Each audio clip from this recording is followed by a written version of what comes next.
Okay, so when we look at that human head, it's just rich with complexity. Not much more complicated thing in all of nature than the head.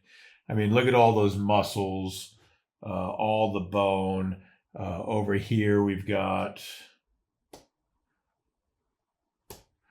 the fatty deposits. We got lymph nodes in there. There's veins. It just goes on and on.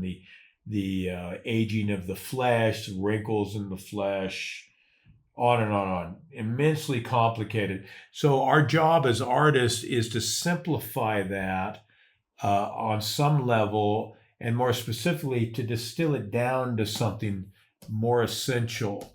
And that usually means simplifying, although we can add complexity. You could build in, and I do that sometimes in body parts. I'll build in complexity. Michelangelo did that. I stole from him. He'd put muscles where there wasn't really muscles.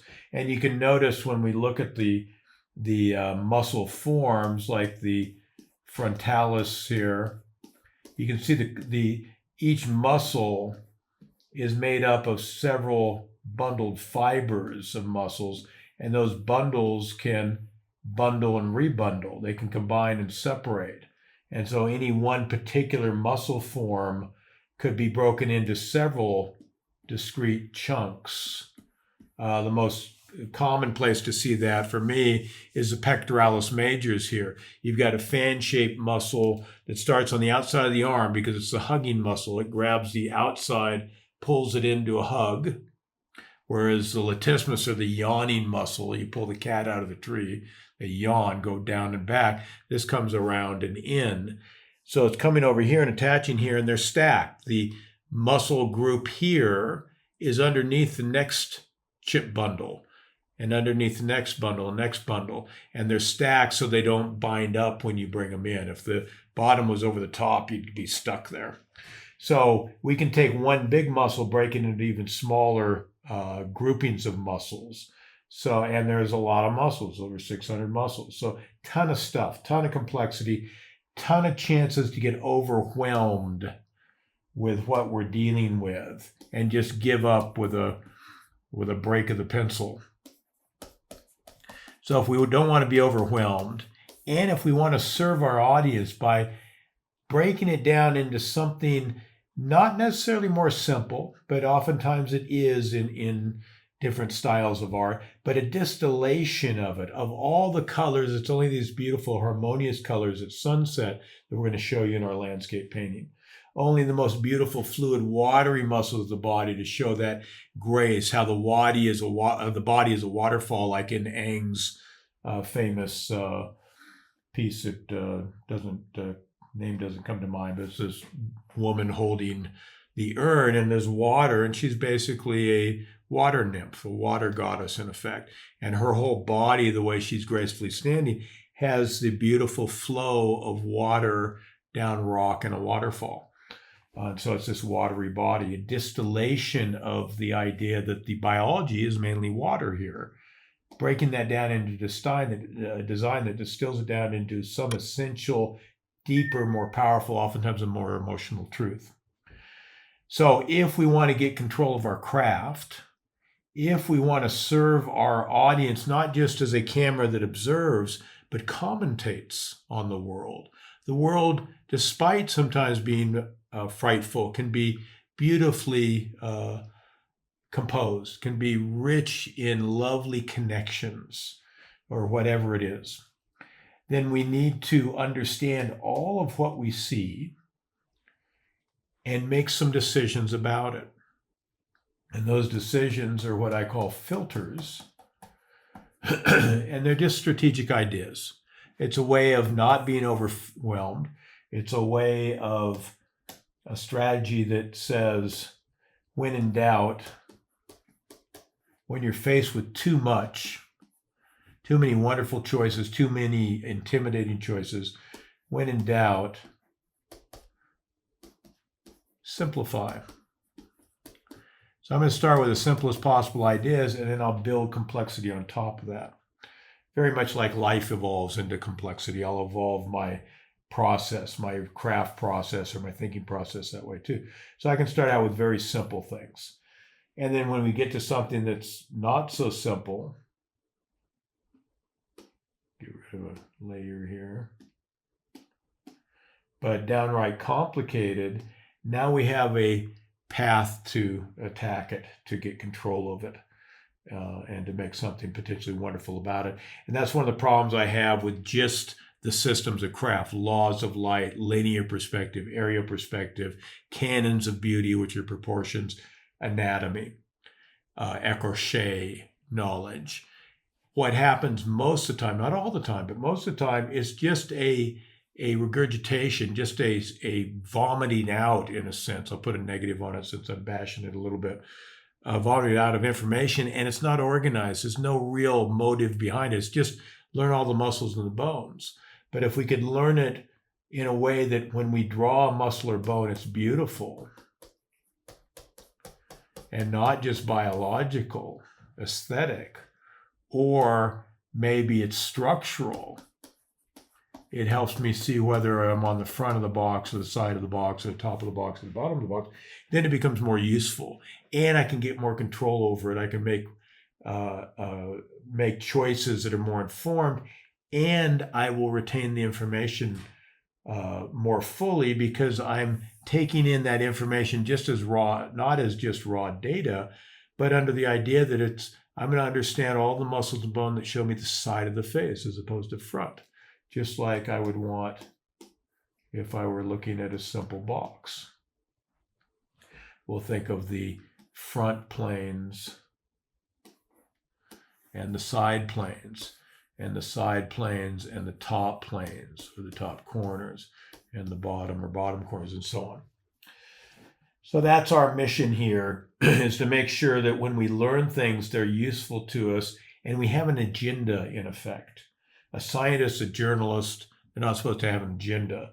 Artists, we're supposed to have agendas. Oftentimes they're beautiful agendas. I'm going to show you only the shapes if I can make them beautiful. And I'm going to define, maybe for me, beautiful as watery and fluid. Maybe that's my version of beauty.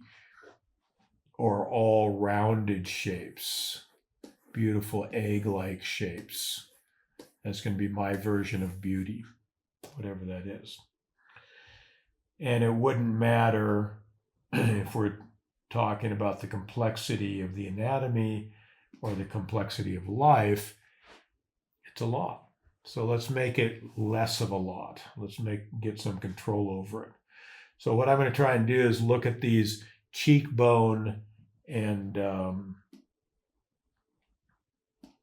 jaw and chin areas of the body as simply as I possibly can. And one of the simplest ways I can think of it that I know of, let's get rid of what we don't want to do that. Let's get rid of that so we have some room to work here.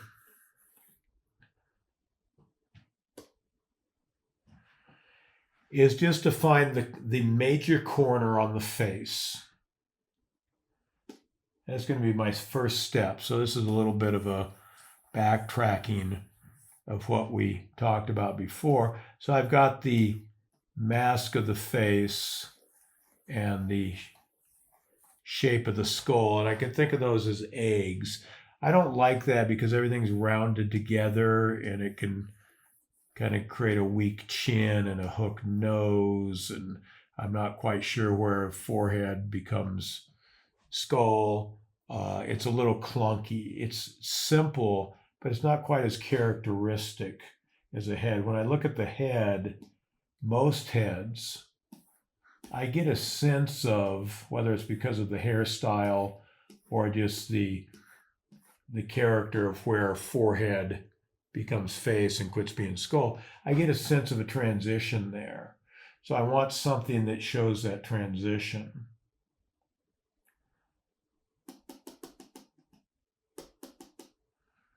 So let's do this again.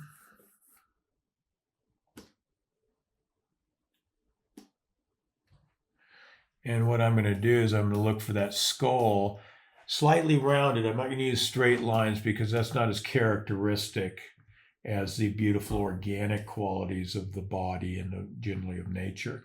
and then the face coming down almost perfectly vertical, give or take the curve.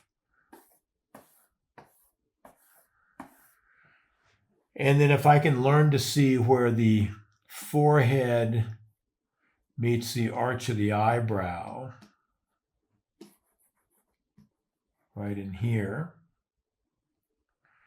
and where the eyebrow drops down and meets the cheekbone that's just at or under the thickness of the lower lid, not the thickness of the lower lid, the end of the lower lid against the cheekbone. And oftentimes, because it's a hollow, and I think of it as a hollow like a whistle notch,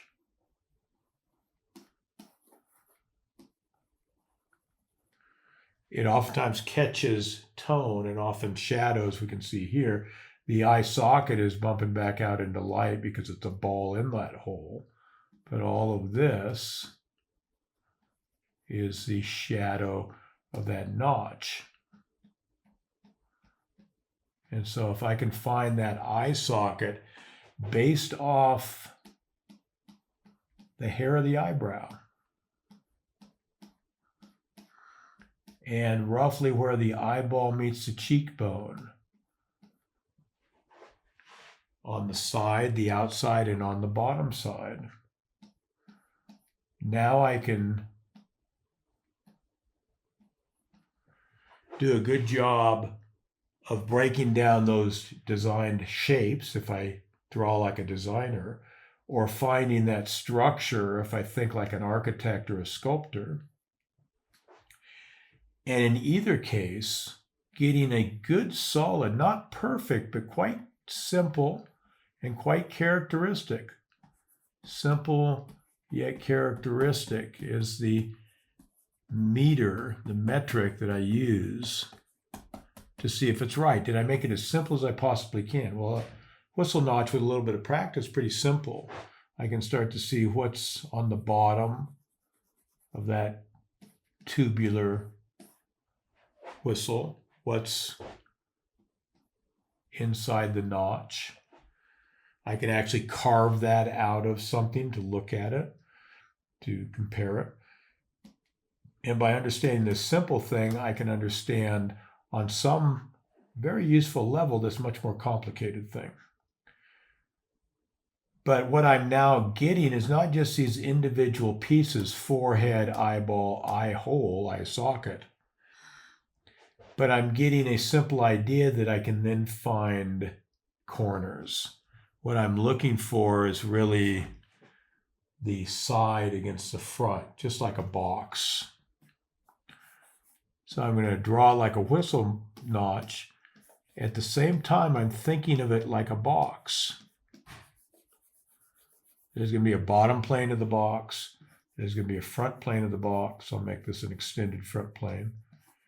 And they can each catch their own values. I can use box logic and say every time something turns to the left, it gets darker. Every time something turns down, it gets darker. Anytime something turns up or to the front or front, her side, gets lighter, and so on. And now I have a natural corner. And when I use that eyebrow to cheekbone, wrapping around, curving around, or chiseling around, zigzagging around, I get a natural corner that I can then apply values to. Everything on the front side, the left side of that corner gets darker. Everything on the right side to us, this front, or to the side, gets lighter. And that gives me a natural corner of the box, and it also sets up the transition from the skull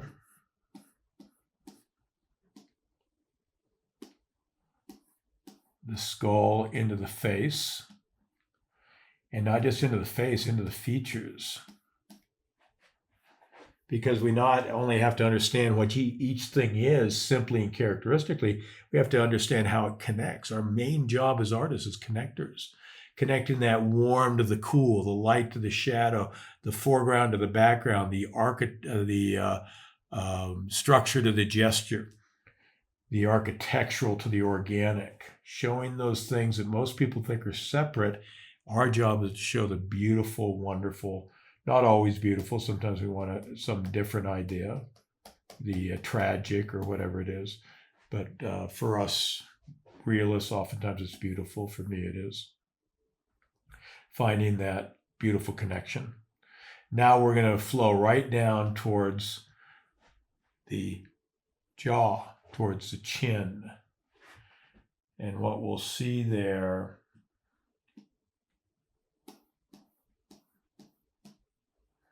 is this wonderful zigzag path. And that's one of the things our audience oftentimes wants for us, not just wants from us, not just a way to connect, but a wonderful way. So notice the wonderful ride we get down to the chin. It's really quite the journey. From the back of the skull all the way to the chin down there. Everything over here on the left side of this white line is going to get relatively darker. It'll bump back out and catch some light, but it's going to be turning around as a big structure, getting darker. And so what we'll find is we come off that eye socket, just drop straight down or round it down. Either one is fine, depending on how simple or complex, how straightforward or how nuanced. And we'll find the chin pushes forward a little bit, like so. And then as we flow down the front of the face, that corner line, we're also coming off. Now we can't see exactly the connection of the ear, but we get a good idea of it there.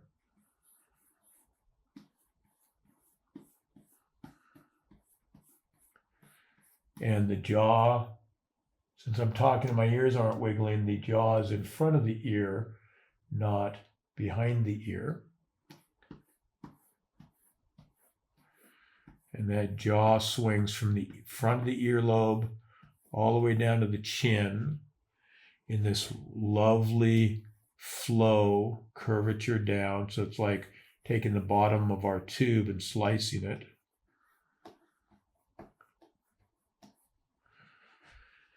Like so. And then everything underneath that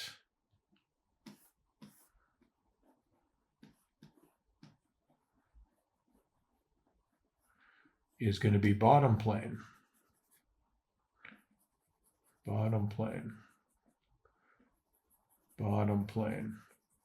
Until the neck intrudes in. Bottom plane. In there. So it flows that way. And the bigger you make the jaw and chin, more masculine it looks. So we'd want to simplify that down, soften it up so it was a little more lovely feminine, but we'll just leave that for now because it gives more architecture.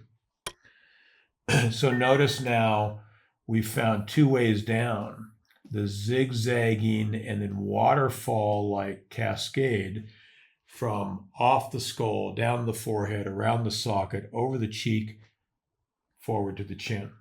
And then from the front of the ear, down the jawline, also to the front of the chin. Now we've got the front against the side and the side against the bottom. All of this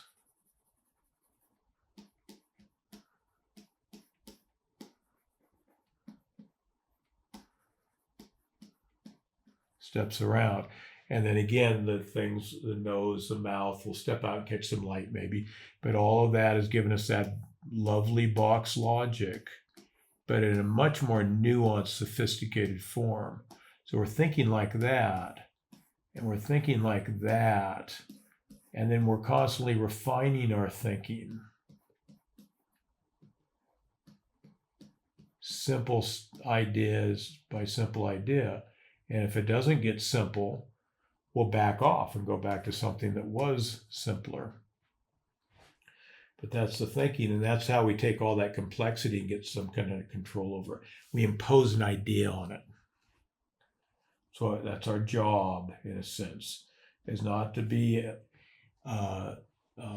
objective observers, but be intimately connected with an agenda, with a bias, a beautiful bias, to get something simple and clean and distilled truth down, if that's our aesthetic intention.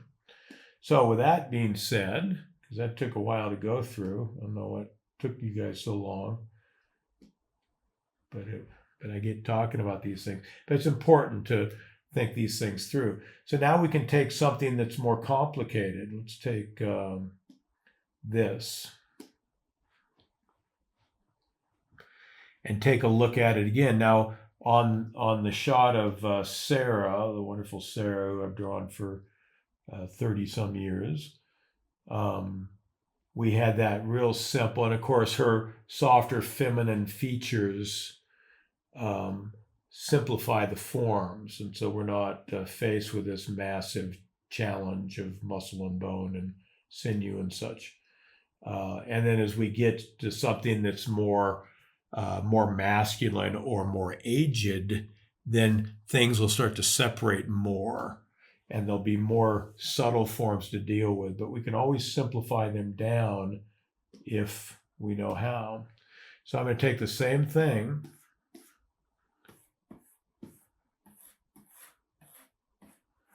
and do the same strategy. I'm going to separate the front from the side, and I'll start with the fact, well, it's really almost a perfect, I'm going to put a little bit of the nose in here.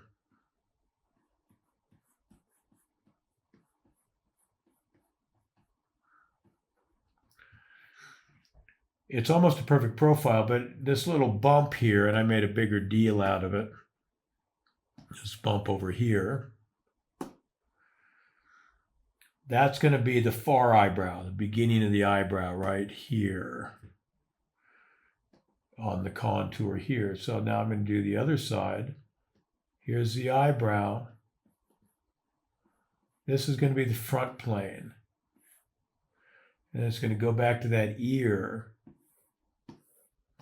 And is that the front plane? Is that the front plane? Is that the front plane? Probably not this. This is probably a corner. This is probably the true front, and maybe even just this little bit's true front. Doesn't matter. I can use any of these as the corner, from this one, from this one, from this one. Any of those is fine. Doesn't have to be exactly right. I'll refine it later. So I won't worry too much about exactly where it's at. I'll just get it roughly correct and add more refined, more characteristic choices as I go. But this will be the eye socket, the eyeball,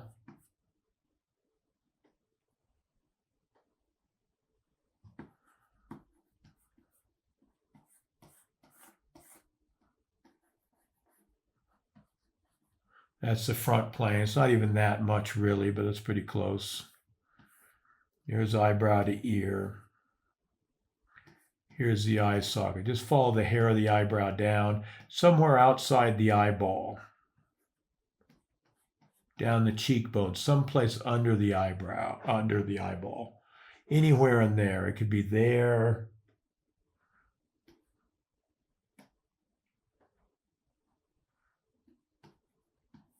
It could be here. Don't fuss too much about exactly where it is. You can work that truth out, that the nuances of that truth some other time. Anywhere in here. This will fall all the way down, bump forward to the little chin, bump forward to the little chin. We're getting just a little bit underneath. That's a digastric plane. That lets us know it's not a Halloween mask, but it's solid. This comes up here. I'm not sure. Is the skull there? Is the skull there? Is the skull there? I'll make my best guess under that hairstyle. Is that the back of the skull? Is that the back of the skull? Is that the back of the skull? Make my best guess. If it's not exactly right, it probably isn't exactly right. I'll fix it later if I need to, or I'll cover it with the whatever wonderful or interesting hairstyle is on top of that. Neck's in there. Oftentimes, as you get more information, you can make adjustments, a little thicker neck and so on. Sometimes breaking it into smaller chunks. I'm going to use some of those pinching forms of the neck to break it into smaller pieces to measure my way down to where the shoulder is or whatever.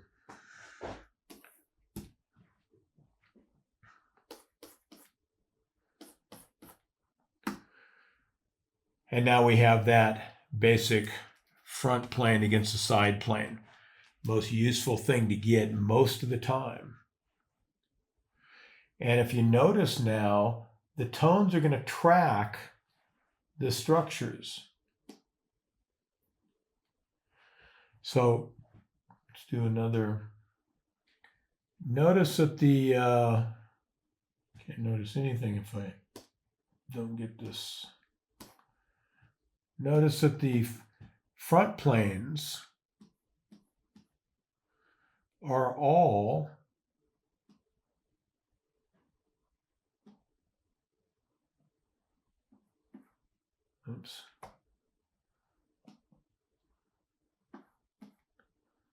a little darker.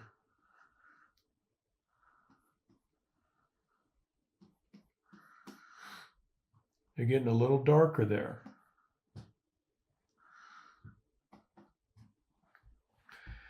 The corner planes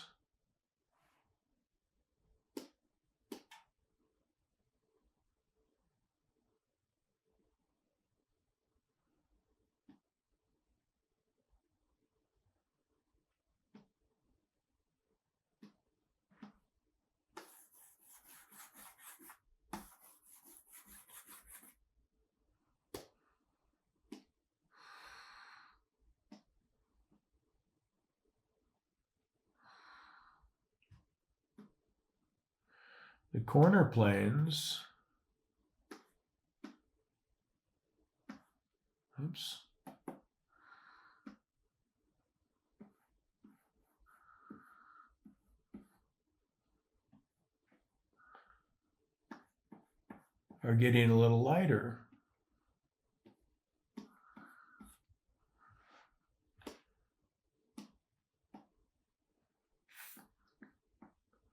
So they turn towards the front, get a little darker. Turn the way to the front, get a little darker yet. And notice how we can start seeing the roadmap to the values and eventually to the colors. Also, the bottom planes at the same time are getting darker. See how if we can break it into a simple structure,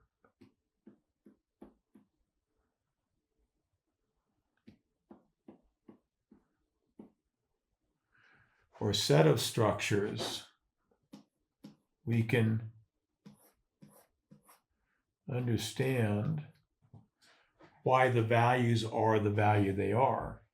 And then as we get from that kind of corner plane into the side, and especially the back side, it gets the darkest yet. So as we go into the side,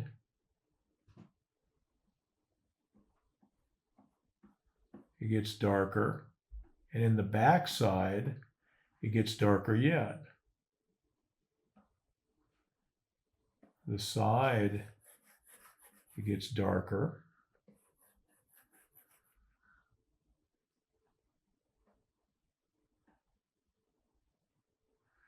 And the back side, it gets darker yet.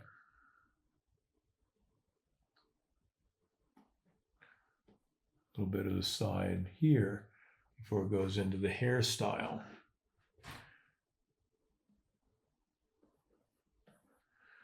So notice how we can start finding those roadmaps. Now, not that we can do it yet, but I just want to have a taste of where it's going to take me, because that's exciting. It's going to keep me motivated and help me kind of focus the whys of what I'm doing. A little bit of darkness on the nose there. Whoops. Don't want to do that. A little bit of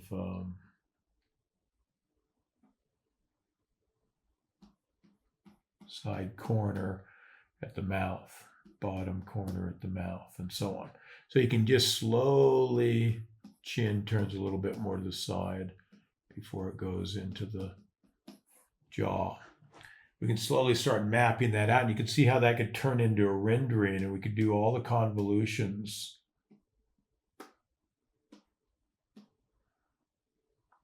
As it turns to the side and back side, it gets darker.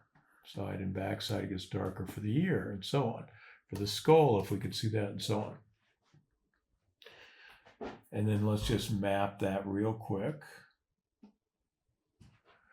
And we can see the front planes, the front corner, the side corner, the back side, the side, the back side, the side, the back side, maybe even the back over here for the skull, give the darkest plane yet. But you can see how it maps. Then we could go this way, mapping it.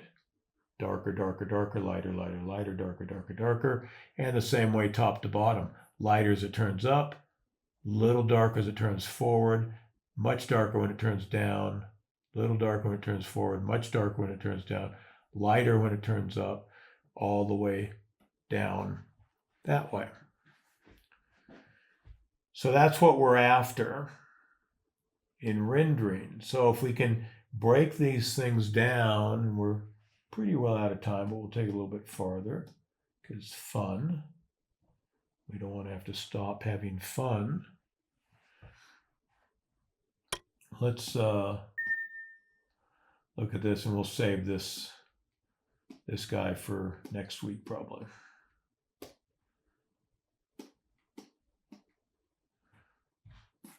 Oh, that's not helpful, is it?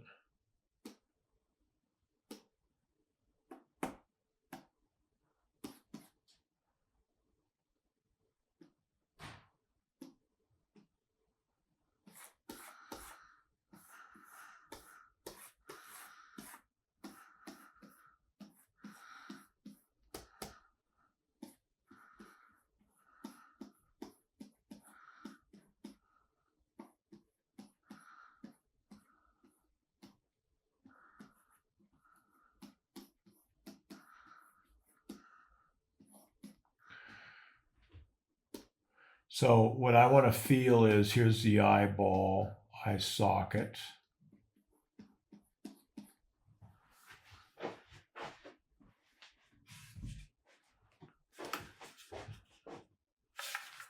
Fingers there.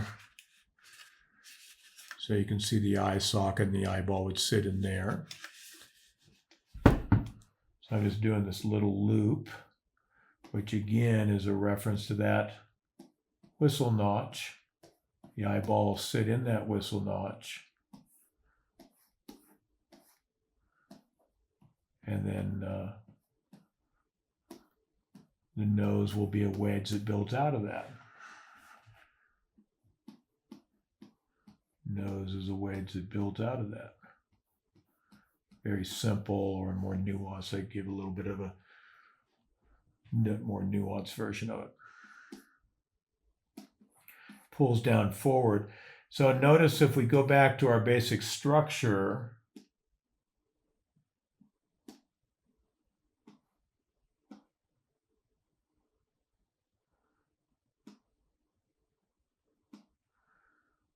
we're going to have the whistle notch. This is all front plane.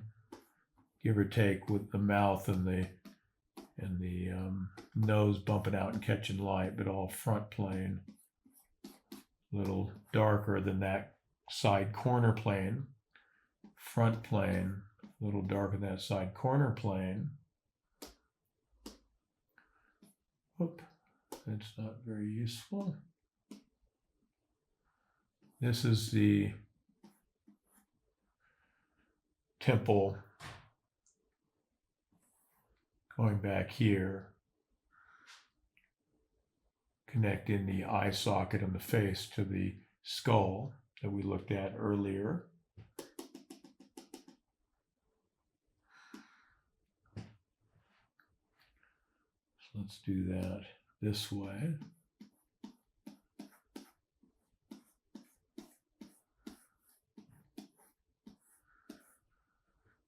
And it could happen anywhere. This, let's say that's all front plane. This could be corner plane. This is going to be side plane. I could make that temple go back where the front meets the corner, swing that back into the skull. Or I could come back where the side meets the corner, swing back, and it could be breaking off the actual anatomy or just the lovely shape of the arching eyebrow. Usually the way I use it. It can fall down, it can rise up. Anywhere in there is good. You can refine it if it doesn't feel right, but don't fuss too much. Just get it to ring true for you.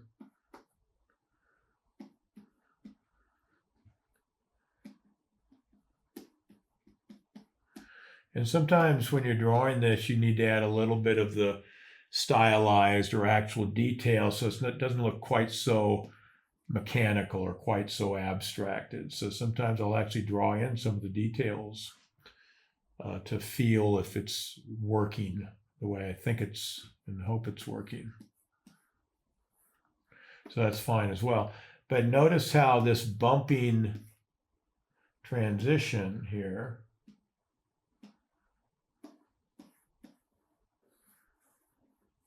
we've been playing with the whole lesson is mimicked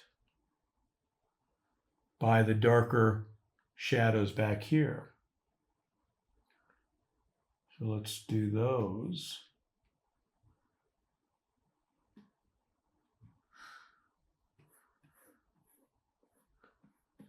They're pulling forward and then pulling back.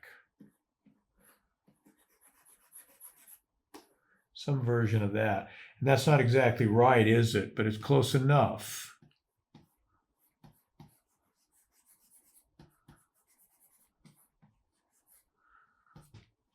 Anywhere in there is close enough, and I can refine it later.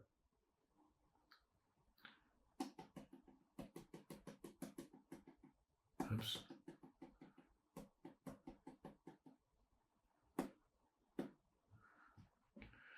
Like so. And then I'm going to imagine it behind that hair as that forehead tucks back into that temple and skull area with the ear somewhere in here.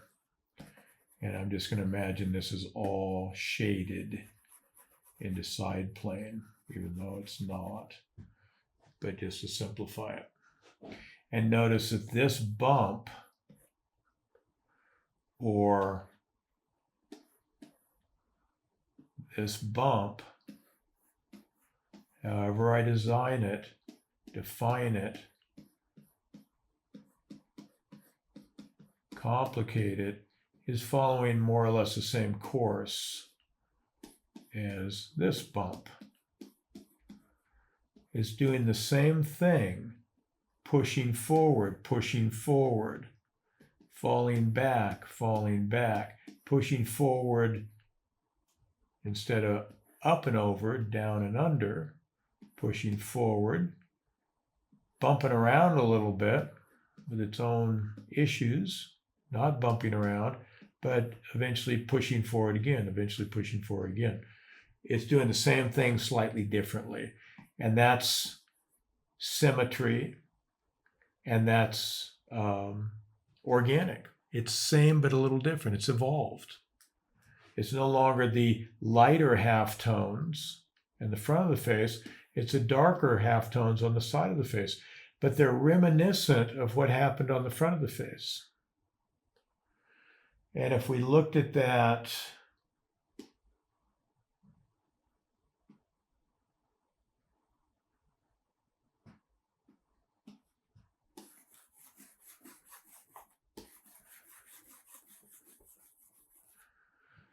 in terms of anatomy for a moment,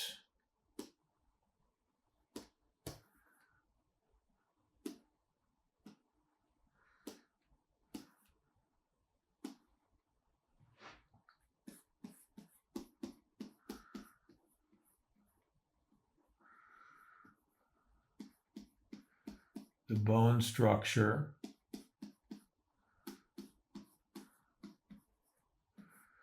of a skull, say,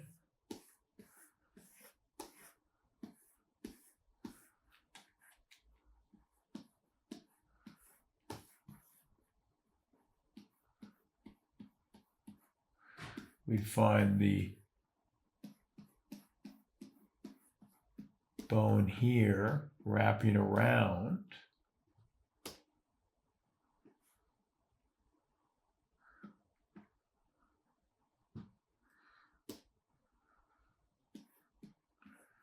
here, and then flowing back into this donut of protection, kind of like ski goggles,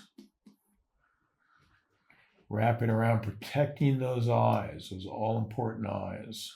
Eyes are setting back in that build out and thrust forward of bone. The bone's actually thicker, and it swings back here to wherever the ear is, to the end of the jaw, or the mandible, the lower teeth, the maxilla, and the upper teeth. This should be down here a little bit. This is swinging back, and then bone muscles attaching onto that, filling into here, temporalis, masseter. We have connective expression-based muscles here. They're not functional for the jaw. They're to communicate. Communicator group, they're oftentimes called, or sometimes called. And notice the bone that moves down to the front of the teeth, top teeth, is reminiscent of the shadows on the side and the shading on the front. And then the lower teeth end in that snapping jaw that swings up and forward, which gives us that push of the chin. One of the big difference between Homo sapien and Neanderthal doesn't have a forward thrusting, forward thrusting chin. It lays back. But for us, it pushes forward to some degree or another. Varies. And that, again, that tone, whether it's the darker tones or the lighter tones, will tend to track that. And then sometimes it will work off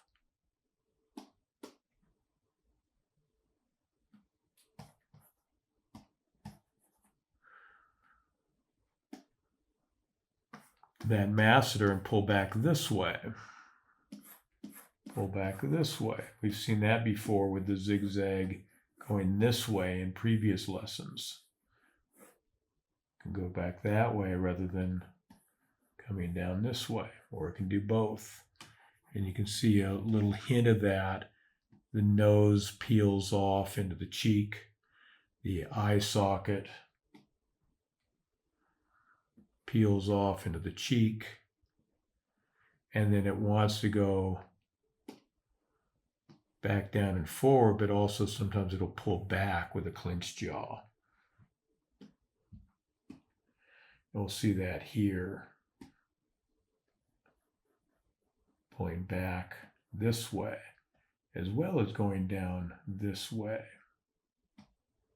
So we'll look at this next time, but that's all side of the face, side of the nose. If we could see it, side of the forehead. It wasn't covered by the hair, including the ear, despite its convolutions.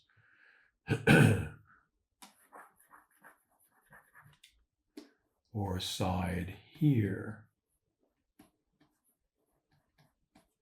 breaking on that masseter, side here. This is a little front side, not quite as dark as, or quite as light as the full side. And we see that, then transition. All right, so I think we'll stop there. We went way long. You guys went way long. Really upset about it. Hope that helps.